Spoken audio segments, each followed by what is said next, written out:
할렐루야, 세임학교 성도님들, 이렇게 캄보디아 현장에서 동영상으로 만나뵐 줄 몰랐습니다. 제가 개인적으로 영상 녹화 이런 부분에 있어서 좀 울렁증이 있는데, 제가 또 같이 말씀을 나누는 중에 버벅거리는 그런 부분이 있어도 넓은 마음으로 양해를 부탁드립니다. 말씀에 들어가기 전에 먼저 캄보디아의 간략한 정황을 설명드리고 말씀을 나누도록 하겠습니다. 이곳 캄보디아 인구는요, 국토에 비해서 인구가 적습니다. 1400만. 우리나라 한 3배의 땅을 갖고 있음에도 그렇습니다. 그리고 국교는 불교입니다. 아주 독실한 불교의 나라인데, 거리를 다니다 보면은 탁발성들이 탁발하는 어떤 그러한 모습을 쉽지 않게 볼 수 있습니다. 그리고 이곳 물가는요, 좀 비싼 편입니다. 생각보다. 이유가 이곳에서 생산되어지는 그러한 물건들이 많이 없어요. 주로 주변국인 베트남, 태국, 라오스 이런 데서 다 수입을 해옵니다. 그러니 당연히 물가가 좀 비쌀 수밖에 없습니다. 여기는 리엘이라고 해서 현지화도 사용하지만은 좀 특이하게 달러를 사용하고 있습니다. 달러를 더 많이 사용하고요. 조금 적은 돈 개념은 현지화, 리엘을 사용하고 있습니다. 여기는 이제 공산품이 특히 비쌉니다. 한 3배 정도. 예를 들어서 자동차가 2000년산인데 가격은 1000만 원이 넘습니다. 참 아이러니하죠. 그리고 이곳 선교 상황은요, 아직까지 복음의 황금어장이라 할 수 있습니다. 왜냐하면은 이곳 노인 인구수가 좀 적습니다. 젊은이들과 아이들이 엄청 많죠. 옛날 1975년부터 79년에 캄보디아 킬링필드 대학살 들어보셨죠? 그때 한 200만이 희생이 됐습니다. 그런 이유에서 그런지 인구가 생각보다 적고요. 지금은 뭐 가족마다 보통 자녀들이 기본적으로 5명 이상이 있습니다. 국가에서도 출산을 많이 장려하는 어떤 그런 추세고요. 그렇게 젊은이들과 아이들이 많다 보니까 선교사님들도 많이 들어오셨습니다. 한 800에서 1000명, 엄청 많죠.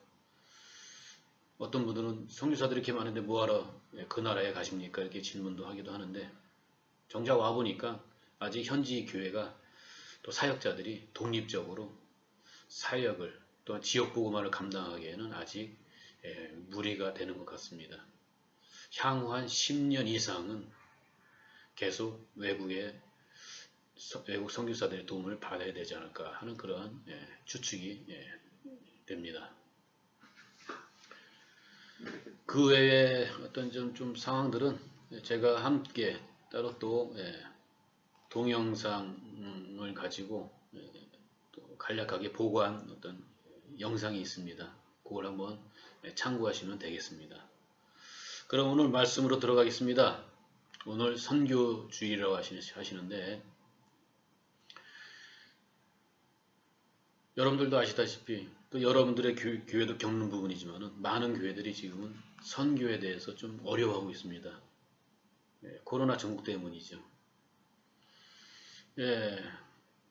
그래서 저희 선교사들도 좀 많이 위축이 되는 어떤 그러한 상황이죠. 그렇지만은 그래도 저는 그렇게 생각합니다. 한국교회가 아무리 어려워도 하나님께서는 이제 선교를 하게 하신다는 어떤 그러한 믿음이 있습니다. 아직 세계복음화가 완성되지 않았기 때문에 그렇다고 믿습니다.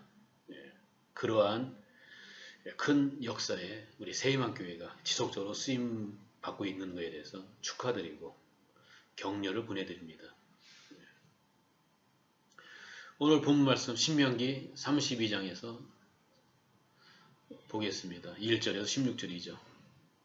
제목이 뭡니까? 기억하고 생각하고 물으라. 이 코로나 전국을 통해서 저뿐만 아니라 우리 많은 성도님들이 의문을 가지면서도 생각하게 되죠. 왜 하나님께서는 우리들에게, 특별히 우리 교회들에게 이러한 코로나 전국의 어려움을 주셨을까?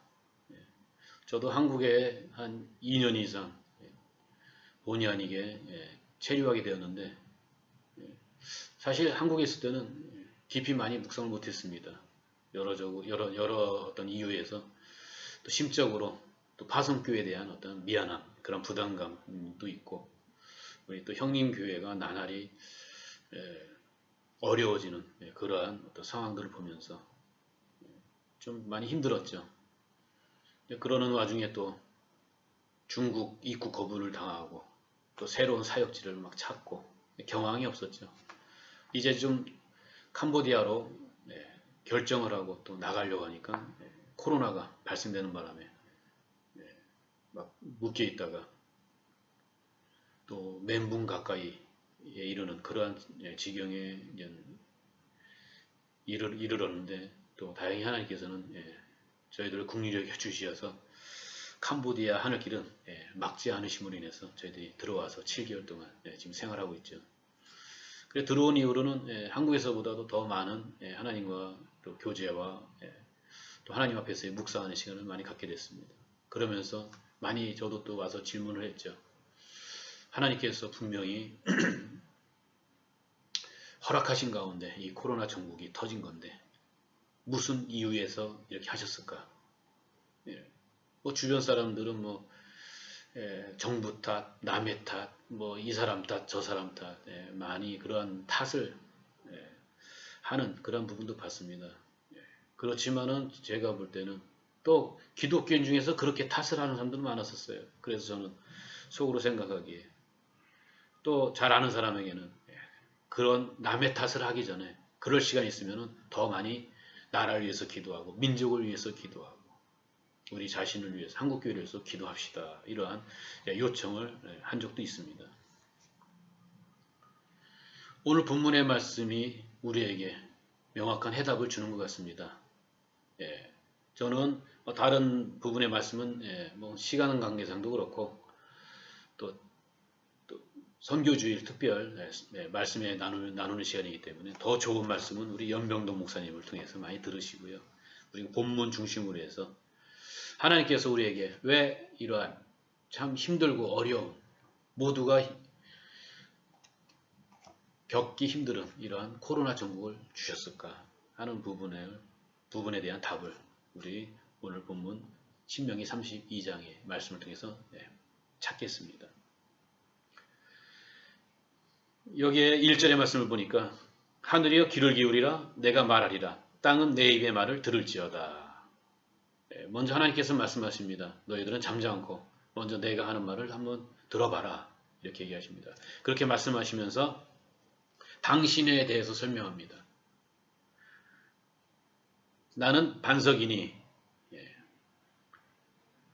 나의 일은 완전하고 나의 모든 길은 정의롭고 진실하고 거짓이 없다. 공의롭다. 바른 것이다. 이렇게 분명하게 말씀하십니다. 여러분들도 동의하시죠? 우리 하나님은 그러한 하나님이십니다. 그런데 너희들은 왜 나를 향하여 악행을 행하느냐? 5절의 말씀을 보시면 그렇게 나타나고 있습니다. 내가 볼 때 너희는 하나님의 자녀가 아닌 것 같아. 나의 백성이 아닌 것 같아. 왜 이렇게 흠투성이냐? 내가 전에 다 씻어준 그러한 흠이 다시 어떻게 돋아오르고 있느냐? 이렇게 말씀하시는 것 같아요. 너희들은 이제 삐뚤어졌다. 6절에 왜 이렇게 어리석은 자리로 퇴보했느냐? 이렇게 얘기하십니다. 나의 은혜를 이같이 보답하느냐?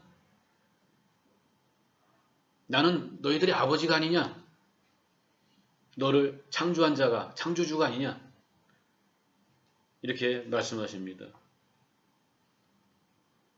그러니 잠시 너희들의 모든 부분들을 잠시 내려놓고 한번 곰곰이 옛날을 한번 기억해봐라.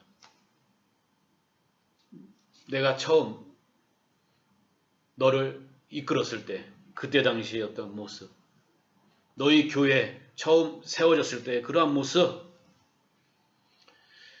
그리고 성경에 나오는 많은 믿음의 선진들을 통해서 보여주신 그러한 역사들,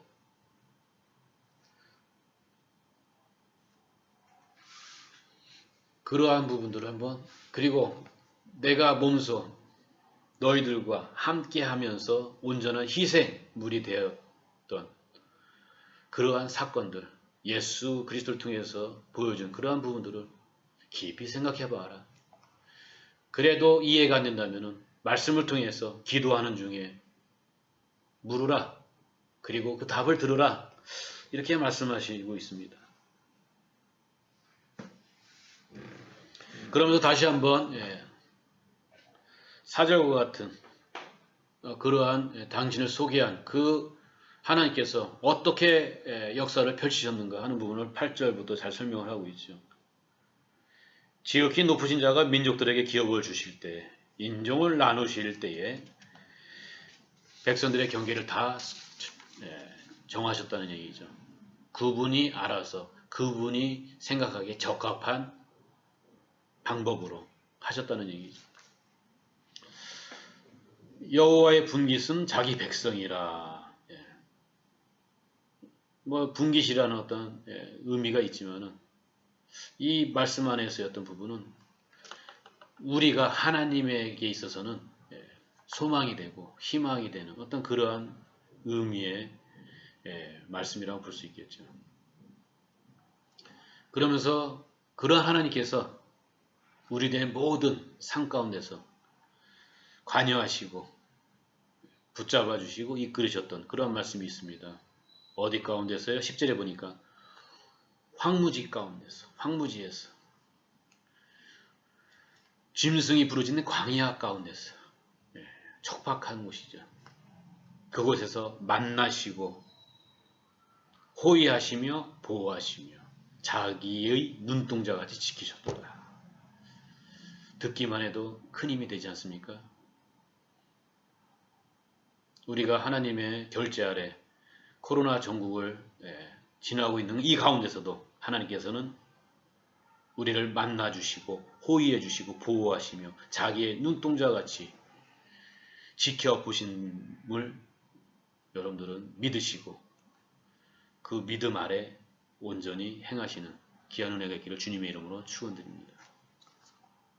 많이 힘이 되시죠?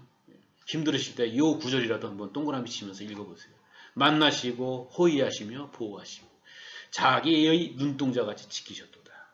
11절에는 더 큰 표현으로 말씀하시죠. 독수리가 자기 새끼를 자기 날개 아래 품으면서 보호하려고 했던 것이 내가 너희를 그렇게 하지 않았느냐 말씀하십니다. 그것이 어떤 다른 신과 협력해서 한 것이 아니라 오로지 나 홀로 그렇게 하지 않았느냐. 그리고 13절에 밭에 소산을 먹게 하시고 꿀을 먹게 하시고 굳은 반석에서 기름을 빨게 하신다는 것. 우리가 하나하나 아주 조목조목 되새겨 볼 만한 그러한 말씀입니다. 14절 보시면은 소의 엉긴 젖과 양의 젖과 어린 양의 기름과 아주 풍요로움이죠. 그것을 풍요로움을 한 지역의 명칭을 가지고 말씀하십니다. 바산에서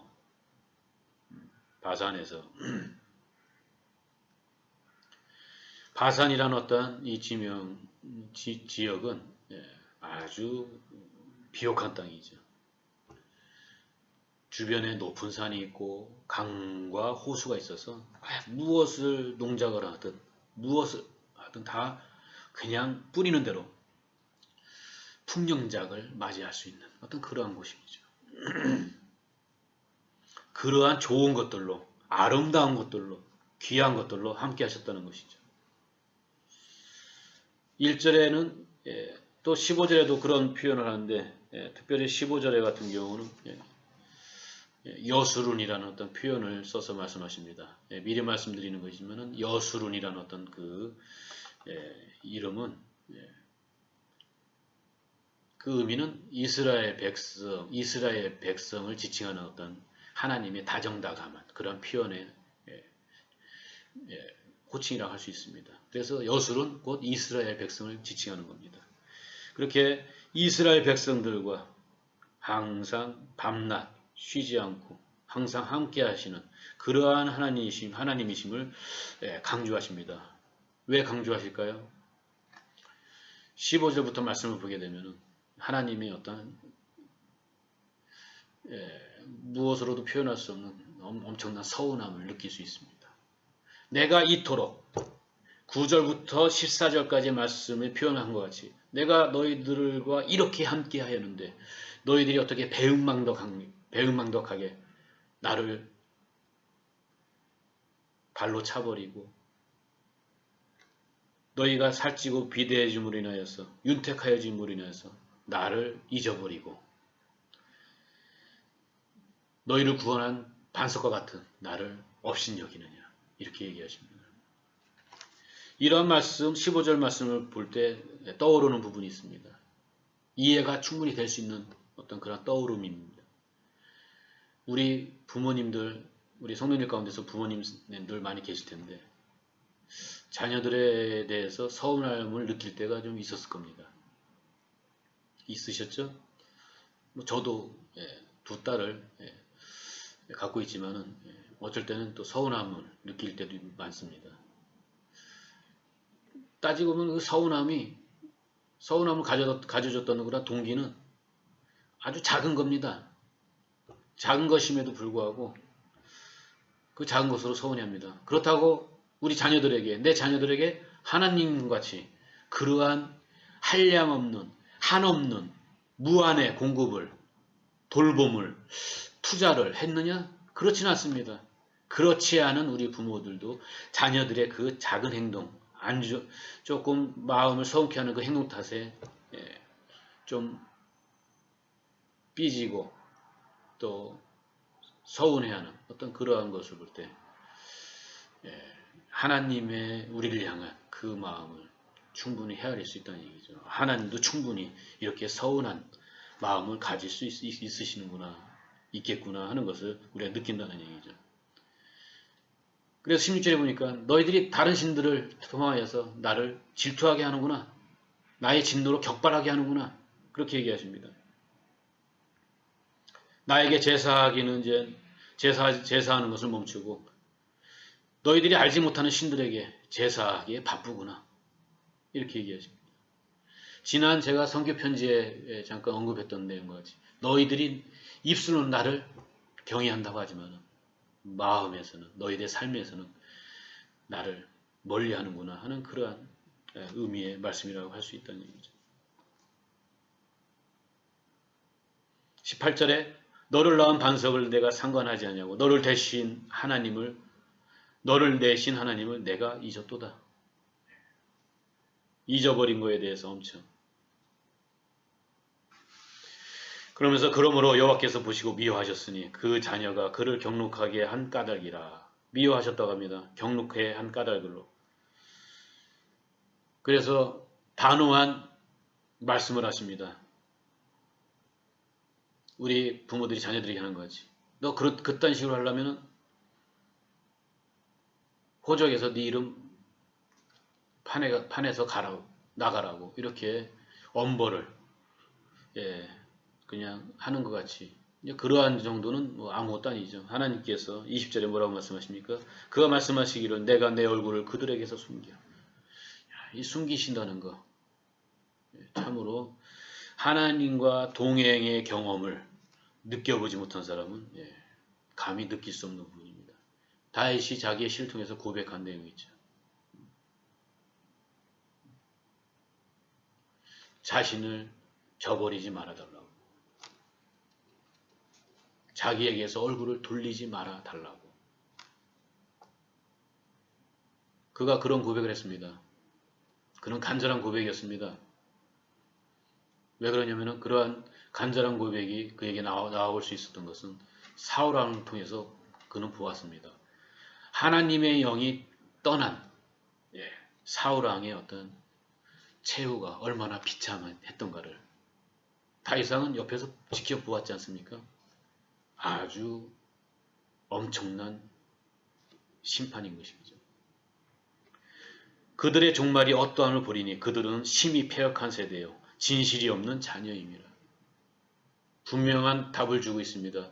우리에게 이러한 코로나 전국을 겪게 하시면서 깨닫게 하시는 것은 뭡니까? 우리들의 현실을 자세히 보라는 거죠.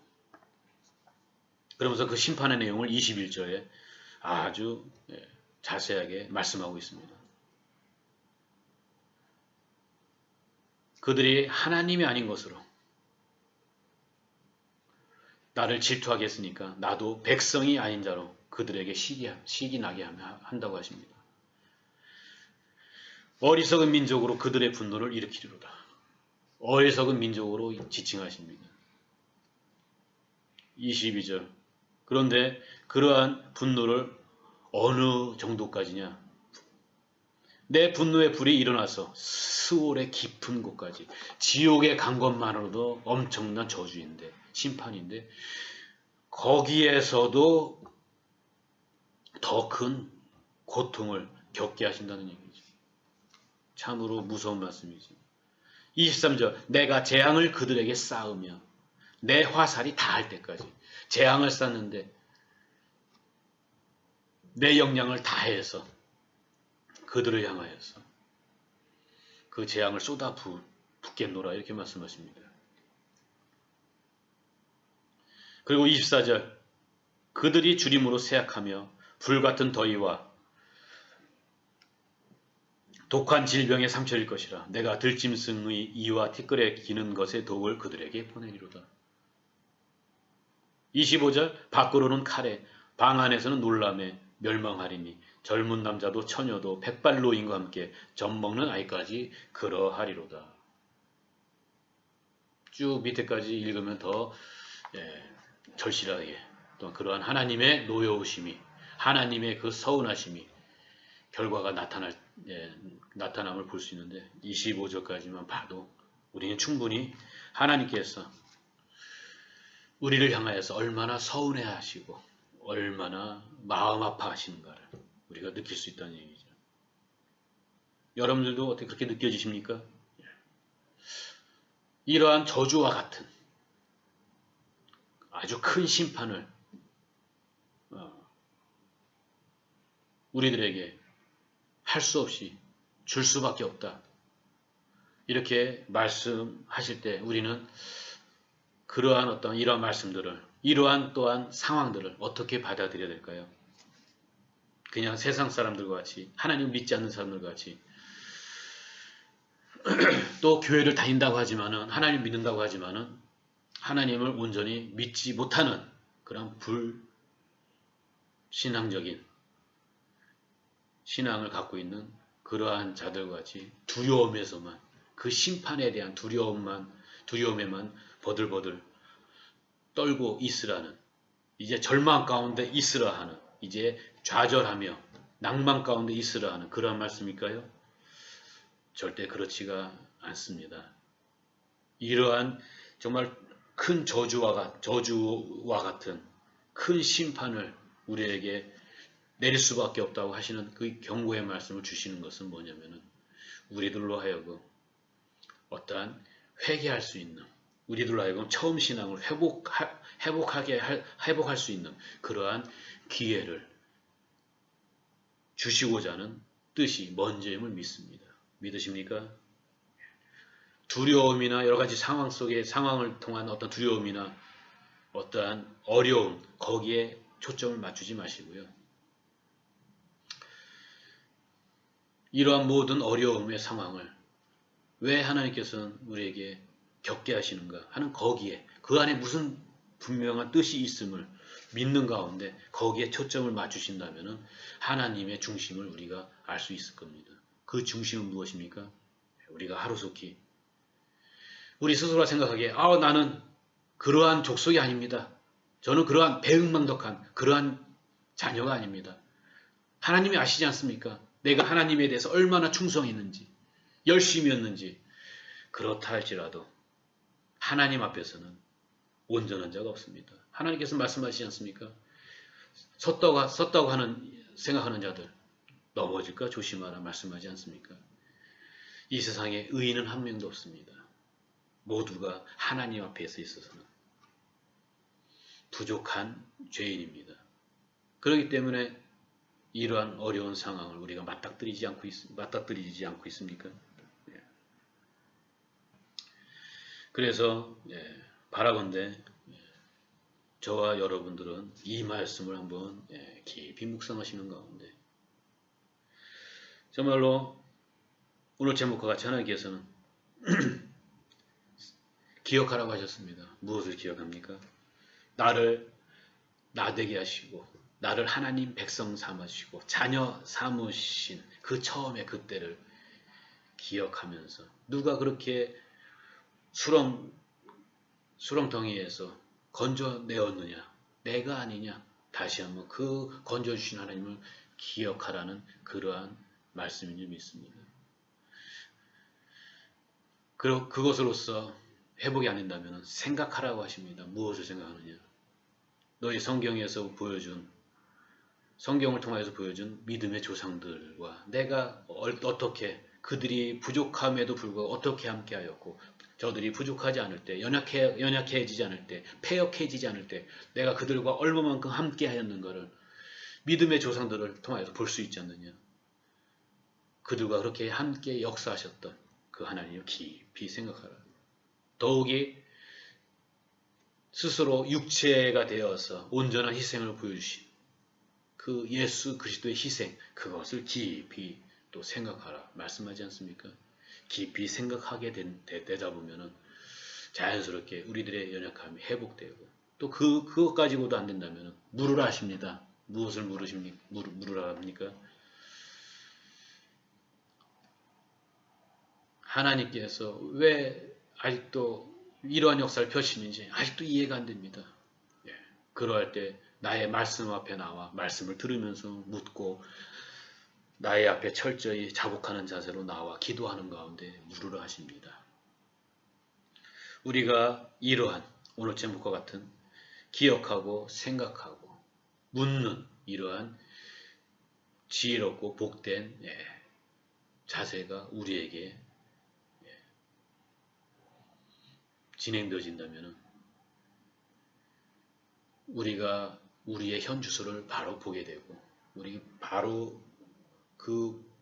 우리의 현 주소를 보는 즉시 우리가 하나님 앞에 손들며 나의 구원자여, 나의 보호자여, 나의 의지자여, 나의 인도자는 오직 하나님밖에 없습니다라는 고백과 함께 주님을 향하여 나가는 그러한 역사가 우리 가운데 있으리라 믿습니다. 그러한 역사가 있을 때 비로소 하나님께서는 우리에게 노여우심으로 내리웠던 그런 모든 재앙들이, 질병들이, 어두움들이 하루아침에 거치어질 줄을 저는 확신합니다.